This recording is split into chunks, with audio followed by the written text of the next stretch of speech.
طبعا كاين انخفاض، ولكن واش هذا هو الانخفاض اللي كننتظروا؟ واش هو الانخفاض اللي نستحقوا؟ واش هذا هو الانخفاض الحقيقي اللي خصو يكون؟ اللي حنا بلادنا عندها نشاط اساسي اللي هو النشاط الفلاحي ديالها اللي عليه كيرتكز الاقتصاد. ماشي هذا هو الثمن. مازال حنا عندنا مطيشه ب 10 ديال الدراهم. والله يجازيكم بخير، ملي كنهضر على مطيشه راه ماشي القيامه كلها ناضت على مطيشه.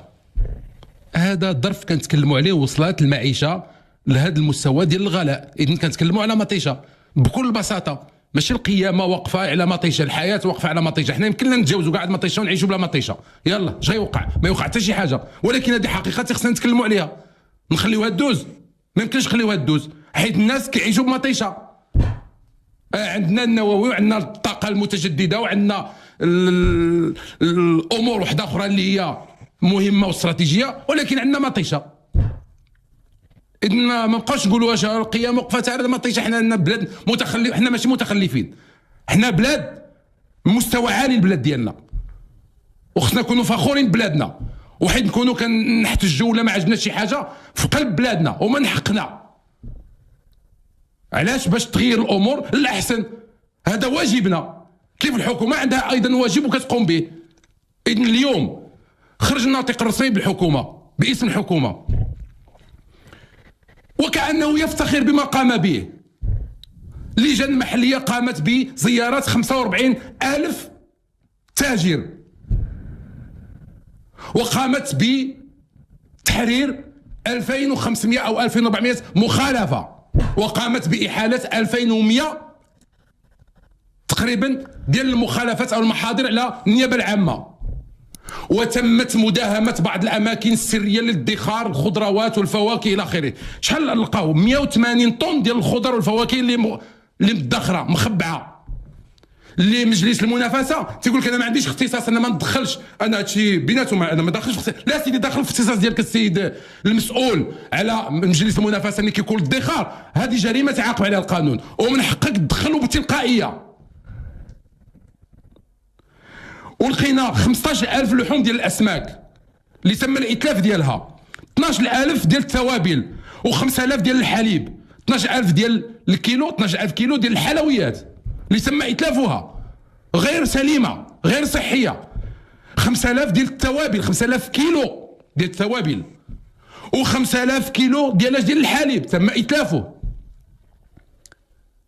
والسيد رئيس الحكومه السيد الناطق الرسمي باسم الحكومه تيقول قمنا بهذا العمل، زعما رحنا درنا مجهود.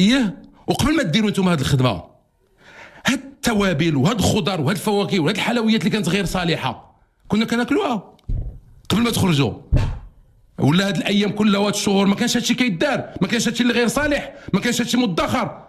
إن شنو اللي غادي خرجكم دابا؟ حتى ما عجبناش الحال، وحتى الناس ناضوا كيحتجوا، حتى المعارضه ناضت كتحتج، الاحزاب ناضوا كيحتجوا، عاد غنوضوا على ما كتعرفوش شنو هو الحكامه، ما كتعرفوش شنو هو التدبير الاستباقي، ما كتعرفوش اننا نسبقوا. علاش؟ باش نتوما اعضاء حكومه راه بالتفكير ديالكم وبالذكاء ديالكم وبالعمل ديالكم والابداع ديالكم والاجتهاد ديالكم والتصور ديالكم والرؤيه ديالكم والاستراتيجيه ديالكم حنا ما تنفهموش، حنا ما كنعرفوش بحالكم، حنا ما عندناش معلومات بحالكم، نتوما اللي عندكم المعلومات كامله. اذا راه خصكم تستبقوا، حنا ما نهضروش كاع، وانتوما تجيو بتلقائيه وتجيبوا لنا هاد المحاضر وتقول لنا ها شنو درنا واش درنا. وهادشي خصو يكون على طول السنه. يعني دابا ملي درتوه، دابا كان ما درتوهش، يعني كان حنا كناكلوا ما هو فاسد. يعني هادشي هذاك راه في السوق، هادشي اللي حجزتوه راه في السوق. مازال الطريقه خاص اجتهاد. مازال كنتظروا منكم الاستباق في التدبير، التدخل قبل فوات الاوان، التدخل الاستباقي اللي كيسميوهم الفرنسيين لا جيستيون برواكتيف. خاصكم تحركوا قبل ما يوقع المشكل، ويكون عندكم رؤيه تنقول دائما بعيده المدى. راه تيخصنا نهضروا على 6 شهور و8 شهور وعام، خاصه عندكم ناس اكفاء، عندكم ناس كانوا مسؤولين في وزاره الفلاحه، وتعرفوا هذا الشيء هذا سنوات هما مسؤولين في وزاره الفلاحه. السيد وزير الفلاحه كان كاتب عام سنوات، اذا كيعرف شنو كاين في الفلاحه، كيعرف موسم الخضره وموسم الفواكه وكيعرف شنو ورمضان اللي كيجي، هادشي كله راه حافظوا عارفوا. كان ممكن يسبق قبل ما يوقع هادشي هذا. يعني حتى وقع اللي وقع عاد دابا، والاثمنه ان شاء الله سترجع للاثمنه ديالها العاديه بعد رمضان. الله يجازيكم بخير، احنا كنستحقوا اهتمام اكثر وتضحيه منكم اكثر، لان المسؤوليه هي تضحيه، المسؤوليه هي تضحيه، المسؤوليه هي الاخر، المسؤوليه هي الاخر، الحب هو الاخر، التقدير هو الاخر. يكون عندك منصب في الدوله هو انك تفكر في الاخر. شكون هو الاخر؟ هو المواطن، ولاجله ومن اجله وله وبسببه انت موجود في ذلك المنصب. ما خصش تكون عندك اسبقيه واحده اخرى، وما خصش تكون عندك اولويات واحده اخرى. اذن هو هادشي حنا بغينا نلمسوه. الله يجازيكم بخير.